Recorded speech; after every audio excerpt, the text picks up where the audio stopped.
Good morning, my dear students.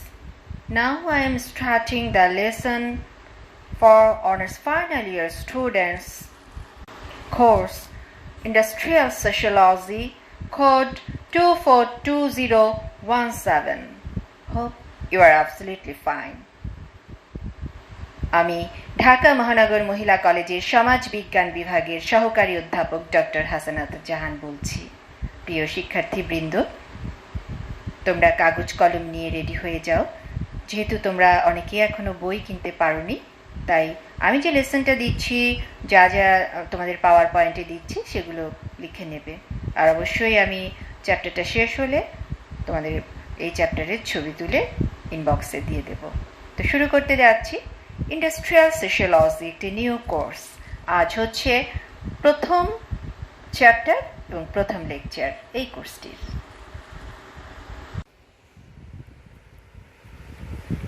এই কোর্সটি তোমাদের জন্য একেবারেই নতুন। আজই শুরু করতে যাচ্ছি। তোমাদের এই ইয়ারে আমি 3টি কোর্স নেব।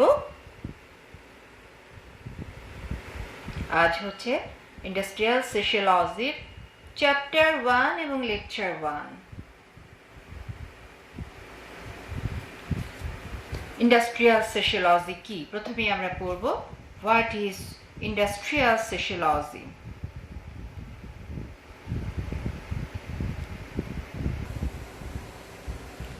Industrial sociology is concerned with industry as a social system, including those factors, technical, economical, and political, which affect the functions and changes in that system.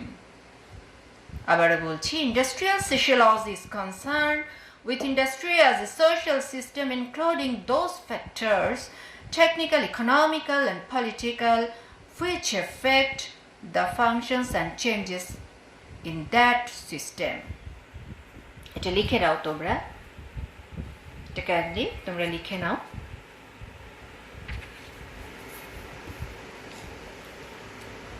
মূলত শিল্পের সমাজবিজ্ঞান মানে ইন্ডাস্ট্রিয়াল সোশিওলজি মানে শিল্পের সমাজবিজ্ঞান। শিল্পের সমাজবিজ্ঞানের আগ্রহ কেন্দ্রীভূত মূলত কর্মক্ষেত্র হিসেবে শিল্পের সামাজিক সংগঠন নিয়ে, যাতে অন্তর্ভুক্ত হয় সংগঠনের ভেতরে বাইরে মানুষের বিভিন্ন আন্তঃসম্পর্ক, ভূমিকা, বিবিধ মাত্রিক ক্রিয়াশীলতা এবং এসব কিছু নিজস্ব স্বতন্ত্র চরিত্র কিভাবে আবর্তিত হয় এটাই দেখবে। এটাই ইন্ডাস্ট্রিয়াল সোশিওলজি দেখবে। যে দেখো, এটা যে industrial social system including those factors technical, economical and political which affect the functions and changes in that system.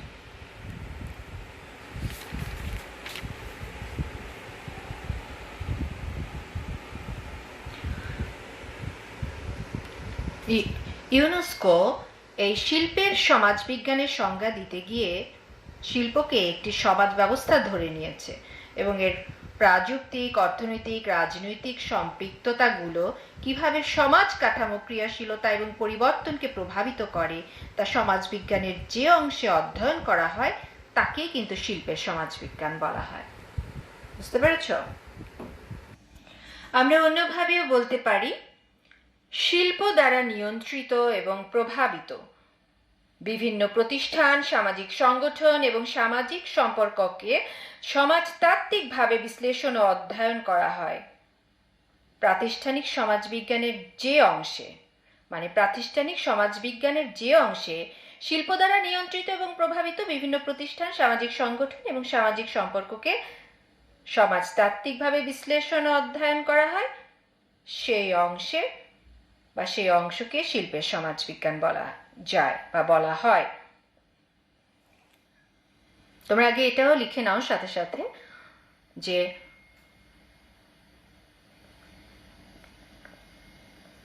মানুষের শিল্প প্রযুক্তিগত সম্পর্ক এবং কার্যক্রমের সমাজতাত্ত্বিক অধ্যয়নই মূলত শিল্পের সমাজতত্ত্ব। সমাজবিজ্ঞানের দৃষ্টিভঙ্গিকে যে শিল্পের মতো সম্পূর্ণ প্রযুক্তিক ও অর্থনৈতিক প্রেক্ষাপটে ব্যবহার করা যায়, এই বিষয়টি অনেকদিন পর্যন্ত তাত্ত্বিকরা বুঝতেই পারেননি। 30-এর দশকের শেষে এবং 40-এর দশকের শুরুতে, এই নামটা লিখে নাও এক্ষুনি আমি যেটা বলবো, George Elton Mayo, GEORGE ALTONMAYO George Elton Mayo নামক অস্ট্রেলীয় মনোবিদ এবং তার গুটিকয় অনুসারী আমেরিকার শিকাগো শহরে শিল্প কারখানায় শ্রমিকদের মনস্তত্ত্বের সাথে উৎপাদন কাঠামোর সম্পর্ক অধ্যয়নের গবেষণার সর্বপ্রথম সমাজতাত্ত্বিক দৃষ্টিভঙ্গির ব্যবহার করেন। তাহলে এখন যদি আমি প্রশ্ন করি শিল্পের সমাজবিজ্ঞান বা ইন্ডাস্ট্রিয়াল সোশিওলজির জনককে, উত্তর হবে জর্জ এলটন মায়ো। নামটা একেবারে মুখস্থ করে ফেলো এক্ষুনি। নেক্সট আমরা পড়ব স্কোপ অফ ইন্ডাস্ট্রিয়াল সোসাইটি। শিল্প বা ইন্ডাস্ট্রিয়াল সোশিওলজি, হ্যাঁ, স্কোপ অফ ইন্ডাস্ট্রিয়াল সোশিওলজি, এখানে সোসাইটি লিখেছি, আসলে সোশিওলজি হবে। প্রথমেই রয়েছে দেখো industrial social relations. Industrial sociology studies industrial social relations.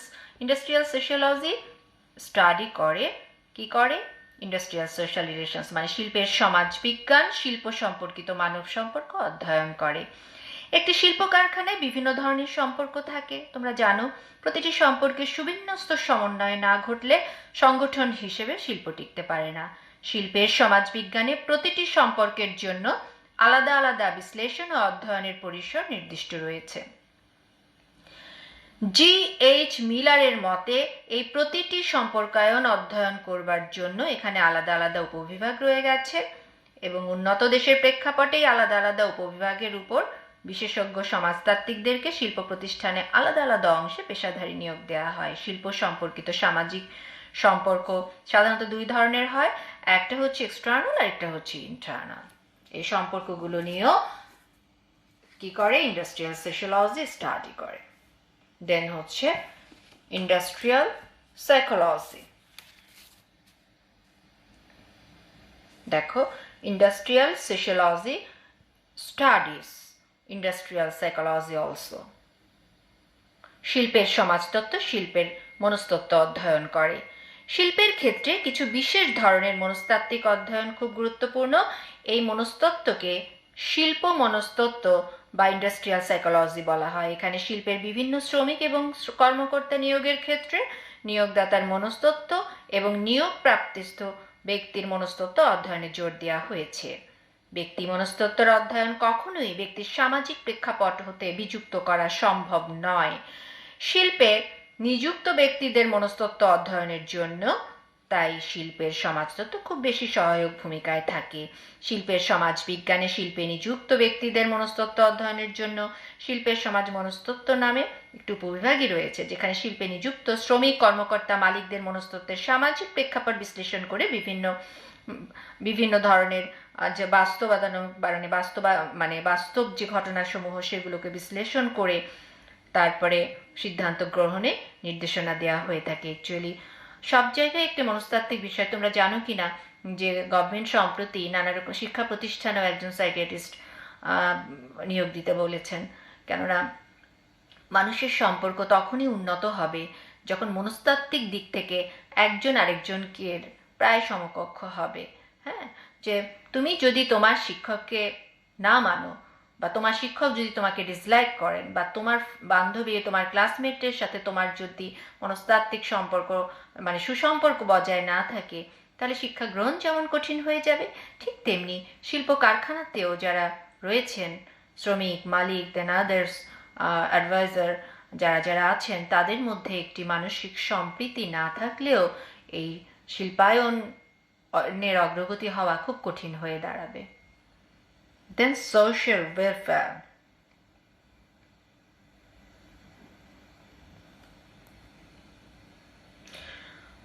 Industrial sociology directs the inherent social welfare of industrial plant to be more realistic. সমাজ কল্যাণমুখিতাকে বাস্তবসম্মত করতে নির্দেশনা দেয় এই শিল্পের সমাজ বিজ্ঞান। হ্যাঁ, প্রতিটি শিল্পের অভ্যন্তরে এই সমাজ কল্যাণের বিষয়টি প্রথিত না থাকলে জাতীয় সামাজিক প্রেক্ষাপটে শিল্পের গ্রহণযোগ্যতা হারিয়ে যায়। আবার শিল্পের অভ্যন্তরে কর্মকর্তা পর্যায়ে সমাজ কল্যাণমূলক দৃষ্টিভঙ্গির সহজ প্রকাশ যদি না থাকে, তাহলে কর্মকর্তার কার্যক্রম শ্রমিক বান্ধব হবে না। সেক্ষেত্রে শিল্পের সমগ্র ব্যবস্থাটি ধ্বংসোন্মুখ পর্যায়ে চলে যেতে পারে। তাই সমাজ কল্যাণের বিষয়টি শ্রমিক কল্যাণ, কর্মকর্তা কল্যাণ, জাতীয় কল্যাণ ইত্যাদি প্রতিটি ক্ষেত্রে অত্যন্ত স্পষ্টভাবে এবং সক্রিয়ভাবে থাকা দরকার। আর এই বিষয়টি নিয়েও ইন্ডাস্ট্রিয়াল সোশিওলজি স্টাডি করে। দেন economic organization. Industrial sociology studies industry as a special kind of economic organization. নির্দিষ্ট ধরনের অর্থনৈতিক সংগঠন হিসেবে শিল্প সমাজ বিজ্ঞান শিল্প প্রতিষ্ঠানকে অধ্যয়ন করে। হ্যাঁ, শিল্প সমাজ বিজ্ঞান এই নির্দিষ্ট ধরনের অর্থনৈতিক সংগঠন হিসেবে শিল্প প্রতিষ্ঠানকে অধ্যয়ন করে। এটাও তার একটি কাজ, এটাও তার পরিধির মধ্যে পড়ে বা স্কোপের মধ্যে পড়ে। শিল্প একটি বিশেষ ধরনের অর্থনৈতিক সংগঠন হিসেবে সমাজে অবস্থান করে। তোমরা জানো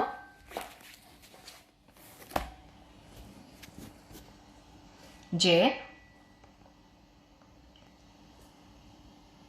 এই শিল্প একটি বিশেষ ধরনের অর্থনৈতিক সংগঠন হিসেবে সমাজে অবস্থান করে। এখানে বিভিন্ন ধরনের অর্থনৈতিক সম্পর্কের মানুষ একসাথে অবস্থান করে।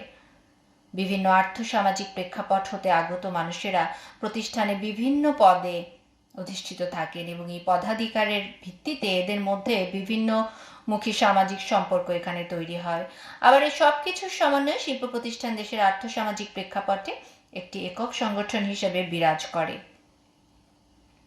এই একক সংগঠনের অভ্যন্তরে আবার বিভিন্ন ধরনের উপসংগঠন, যেমন আনুষ্ঠানিক পর্যায়ে শ্রমিক সংগঠন, আনুষ্ঠানিক পর্যায়ে মালিক সংঘ, কর্মকর্তা সংঘ ইত্যাদির অস্তিত্ব থাকে। এই সকল উপসংগঠনগুলোর স্বার্থ দেখাও এই কার্যকারিতা বিভিন্ন ধরনের বিভিন্ন রকম তারা যে নানা রকম কার্যে লিপ্ত থাকে, যে যেমন মনে করো শ্রমিককে যদি মালিক ঠকায় শ্রমিক সংগঠন সোচ্চার হয়ে ওঠে, আবার শ্রমিকটা ঠিক মতো কাজ না করলে মালিকের যে নানা রকম সংগঠন আছে তারা ব্যবস্থা করে, ইভেন দেন চাকরিচ্যুত পর্যন্ত করতে পারে। এই বিষয়গুলো নিয়ে স্টাডি করা এবং এগুলো সুষ্ঠুভাবে কিভাবে নিয়ন্ত্রণ করা যায় এই বিষয়গুলো নিয়ে আলোচনা করাও এই শিল্প সমাজ বিজ্ঞানের কাজ। বুঝতে পেরেছ? দেন যে দেখো ইন্ডাস্ট্রিয়াল সেক্টর, চিত্রটা একটু দেখো।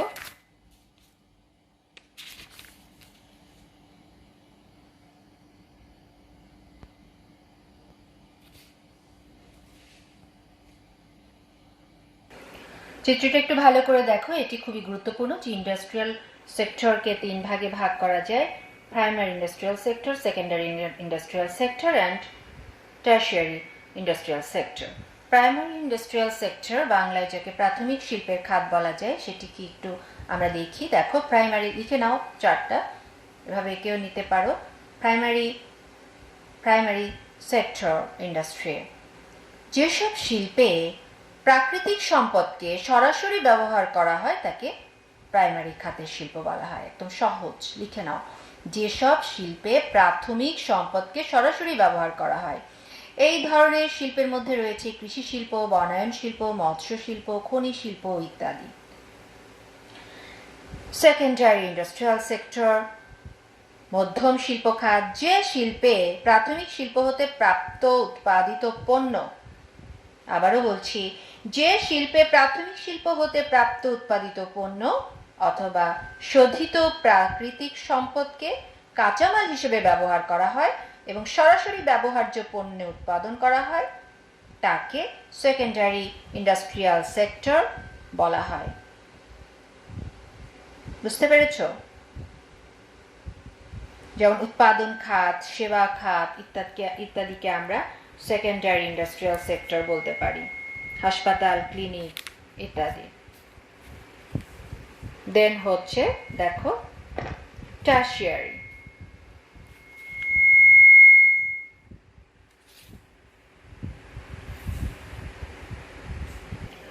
টারশিয়ারি ইন্ডাস্ট্রিয়াল সেক্টরকে বাংলায় উচ্চ শিল্প খাত বলে, যে শিল্প অনেক রকম শিল্পের সমষ্টি হিসেবে কাজ করে এবং সমাজসেবামূলক কর্মকাণ্ডে বিশাল পুঁজির ব্যবহার করে তাকে উচ্চতর শিল্প বলা হয়। তবে এই ধরনের শিল্পে সমাজসেবামূলক কর্মকাণ্ডই বেশি থাকে। এই শিল্পের বৈশিষ্ট্য হলো এখানে স্কুল, বিদ্যালয় ইত্যাদিকে, চিকিৎসালয় ইত্যাদিকে শিল্প ধরা হয়, কারণ এখান থেকে অর্থ আয় হয়।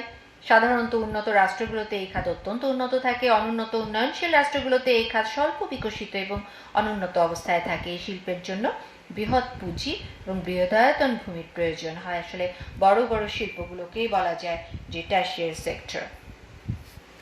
এই চিত্রটা এঁকে নাও এবং যতটুকু পড়িয়েছি আশা করি বুঝতে পেরেছ। এমন কঠিন কিছু না, পড়ে গেলেই হবে, তবে মনোযোগ দিয়ে পড়তে হবে, লিখতে হবে এবং দেখতে হবে।